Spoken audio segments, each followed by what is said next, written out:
Tesla finally solved it. Service Center's most annoying problem ends with FastPass. Hello, everyone. Thank you so much for joining me today. Before we start, I have just one favor to ask. If this video helps you, please smash that subscribe button, hit the like button, and turn on notifications so you'll never miss any important Tesla news. Today, I've brought some absolutely heart-racing news.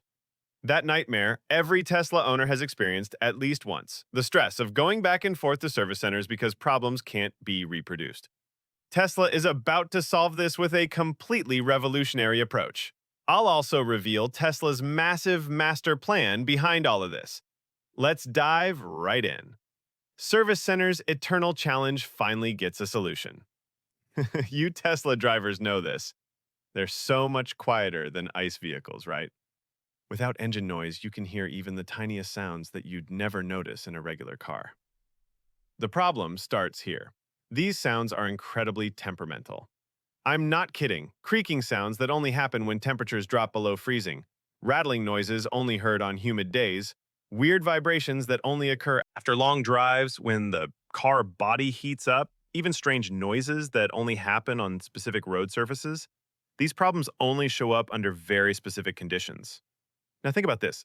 Can service centers recreate these exact same conditions? Of course not. Service centers are indoor spaces with controlled temperatures and limited testing environments. So what happened? You know the drill. The weird noise definitely happens when you're driving at home, but magically disappears when you get to the service center. It's like a miracle. The technician says, I can't reproduce the sound you're describing. The ticket gets closed and you drive back home. Wait for the noise to happen again, make another appointment, go back, and it doesn't happen again. An endless cycle of hell. You know how stressful this is. Owners are frustrated because they know there's a problem but can't prove it. Technicians are frustrated because they can't hear the actual sound and have no basis to work with. Everyone gets exhausted in this vicious cycle. But finally, Tesla has come up with a truly innovative solution. The name itself is satisfying. FastPass. The system works simply but brilliantly. When service centers listen to customer complaints and try to reproduce the issue on site but can't, that used to be game over, right? Now, it's completely different. They issue an open ticket, valid for up to 30 days. The 30-day period is perfectly chosen. Too short, and you might miss the timing. Too long, and it becomes hard to manage. For capturing intermittent problems, 30 days is really practical. When you have this FastPass in hand, you know what happens? The moment that problem noise actually occurs again, you can visit the service center without an appointment. And you don't have to wait in line. You go straight to the diagnostic bay with priority. Think about how revolutionary this is. You can completely skip the line and bring your car to the technician in the exact state when the problem is actually happening. There are two key points here. First, intermittent problems are all about timing. Is the noise happening now or not? That's everything. FastPass ensures you never miss that golden moment. Second, it elevates customers from passive complainers to active participants in diagnosis. Before, it was just, there's a noise, followed by, we can't hear it here. And that was it. Now the game is completely changed to, it's happening right now, I'm coming in immediately. There's actually a Tesla owner on X, formerly Twitter, who shared their FastPass experience. They got immediate diagnosis without a new appointment, skipping the line entirely. All that back and forth hassle, waiting time, and energy waste completely eliminated. The timing of implementation is crucial too. According to reports, this started rolling out early this year. It's not just theoretical. It's a living system actually operating in real service centers. Looking at the bigger picture, intermittent, non-reproducible problems were actually a common challenge across the entire automotive industry.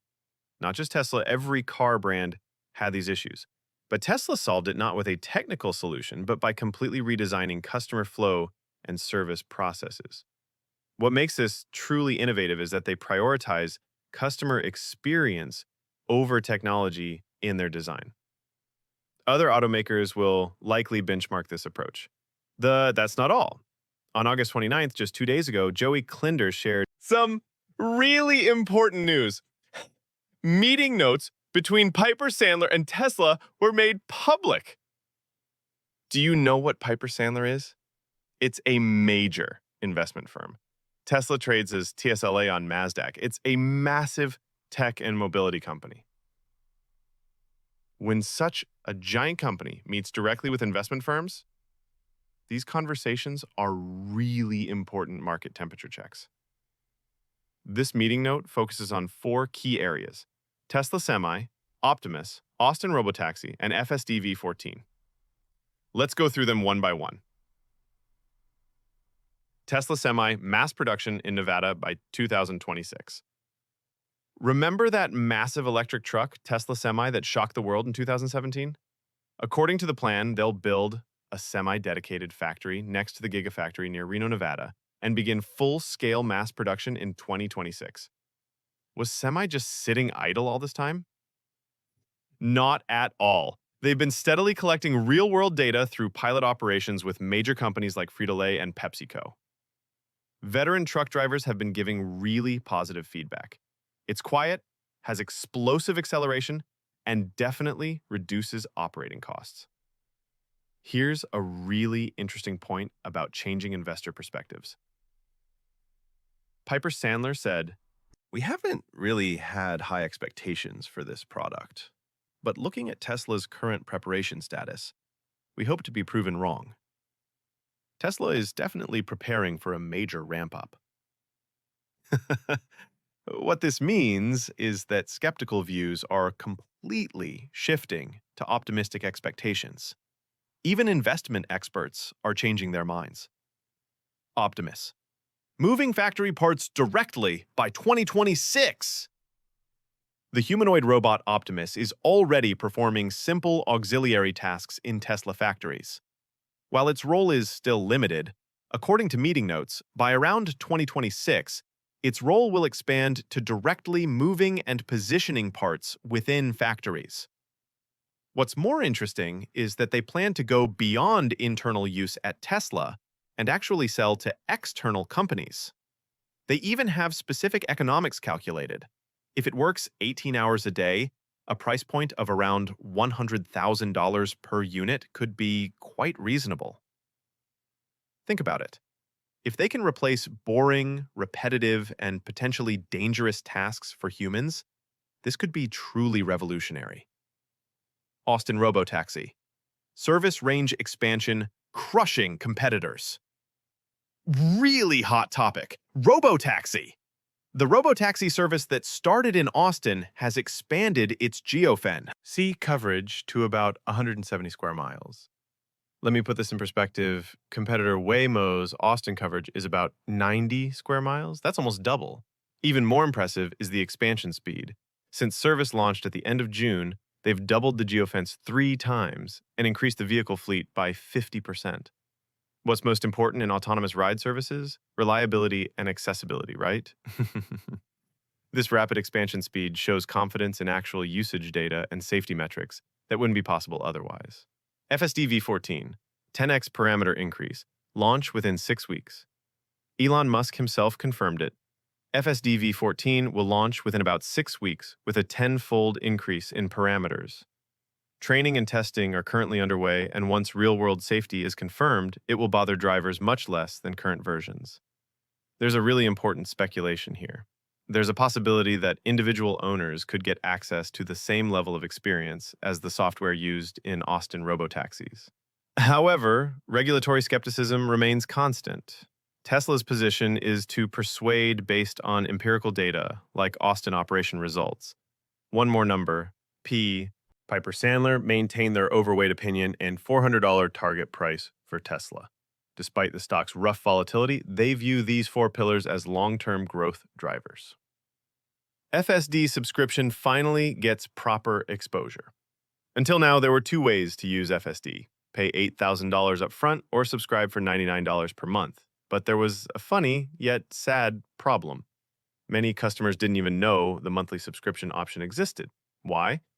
The subscription option wasn't properly exposed in Tesla's online design studio. The screen just showed the $8,000 upfront payment, so naturally people thought, oh, FSD costs $8,000 to use. This is changing too. Raj Jagannathan from Tesla, he's a key executive overseeing AI, IT infrastructure, cybersecurity, IT apps, and vehicle services, announced they'll update the online design studio so customers can directly see and select the FSD subscription model. There's been another change in recent weeks. The way FSD is explained has been updated from animations to actual driving footage, vividly showing how the system handles complex and challenging situations. The intention behind these two changes is crystal clear: increase adoption rates. $8,000 is honestly a big psychological barrier. Paying over $8,000 at once is burdensome. But what about $99 per month? That's just over $3 per day, slightly more than a cup of coffee. The flexibility of turning it on when needed and off when not is really attractive. It also opens up the path of trying it via subscription first, then converting to upfront payment if you like it. Of course, current FSD is still a semi-autonomous driving system that requires driver attention. It's not full self-driving, but it's still considered the most capable driving assistance system in reality. And as more users join, more data gets collected, making the system faster and safer. This is why Tesla is playing this card now. Service communication gets an overhaul, from 2 hours to over a day. You know how you get home after service, drive for a couple days, and discover the problem again? But the existing Tesla app only kept in-app messaging active for just 2 hours after service completion. You can see how disconnected from reality this time frame is. Raj Jagannathan stepped up again. He announced they'll extend this messaging window to a day or longer, allowing ongoing communication as why. You actually drive and confirm issues in real time. The root of the problem runs deeper. Some regions physically lack service centers, with appointment wait times extending over a month. Some places make it difficult to even call the showroom directly. So Tesla has been testing several supplementary measures recently. First is a $45 per day rental car program for collision repair customers. This comes bundled with free FSD, free tolls, and free supercharging. It's a really smart package that guarantees both mobility and Tesla experience during repairs, reducing inconvenience and cost burden. Second is directly sharing contact information of regional and area leaders. When there are disagreements about warranties, estimate changes, or initial diagnoses, customers can communicate directly with higher-level staff. Currently, this is a pilot program available only at select showrooms. There's also some disappointing news. Tesla's mobile repair vehicle fleet, which was a unique advantage, decreased by 11% compared to last year. The convenience of getting service right at home or work has definitely diminished.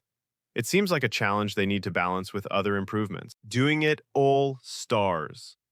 You get. Looking at the big picture, Tesla is going beyond just making good electric cars. They're completely reorganizing the end-to-end customer experience.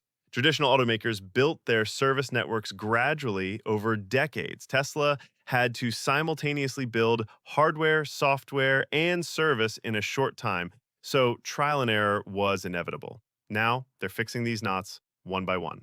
I really hope these improvements will be quickly applied to tighter service infrastructure markets like Korea. Shocking verdict: $243 million damages and appeal. Let me share one more surprised, shocking piece of news. Tesla received a massive damage award of $243 million. That's over 320 billion Korean won. Tesla immediately filed an appeal. The incident occurred in 2019 in Key Largo, Florida. A Model 3 with autopilot engaged struck two pedestrians, tragically killing 22-year-old Nibel Benavides and seriously injuring Dylan Angulo. The jury assigned responsibility as 67% to the driver and 33% to Tesla. What's really interesting is that there was a settlement offer of about $60 million before trial, which Tesla rejected. They must have seen their chances in the litigation strategy. But the result came back as a judgment over 4 times that amount. The driver had already settled separately with the victims, so this trial focused on Tesla's scope of responsibility. The core issue was whether Autopilot's capabilities were exaggerated in marketing. Plaintiffs presented Elon Musk's past statements, claiming they inflated customer expectations. Tesla is raising issues in their appeal that such factors unnecessarily influenced jury judgment. There's another unusual point. After the verdict, an anonymous hacker recovered accident data, and there were reports that this data could help Tesla's defense. This created a new axis of debate around technical evidence handling and privacy. This verdict will inevitably have regulatory effects across the autonomous driving industry. On the other hand, there was a case in 2023 where Tesla was found not guilty in a California trial. Court judgments are really varying significantly case by case. Going forward, regulatory investigations, social acceptability, marketing language responsibility, and persuasive power of empirical data, these four factors will continue to clash and establish standards. The lesson here is real. Clear. We must accurately communicate, understand, and use both the possibilities and limitations of technology. Companies have responsibility for accurate communication, and users must fulfill the duty of care required at the current state of technology. The boundaries of responsibility will become increasingly specific through cases like these. All right, everyone, we covered a lot today, so let me summarize just the key points. First, FastPass, an innovative system that completely tackles the essence of intermittent, non-reproducible problems. It's an open ticket valid for up to 30 days that allows priority diagnosis without appointments. The fact that it's been operating in the field since early this year is really important. Tesla's roadmap from the Piper-Sandler meeting was also fascinating. Semi will enter mass production at a Nevada-dedicated factory in 2026, and Optimus is expected to move and position parts directly within factories by around 2026, while also beginning external sales.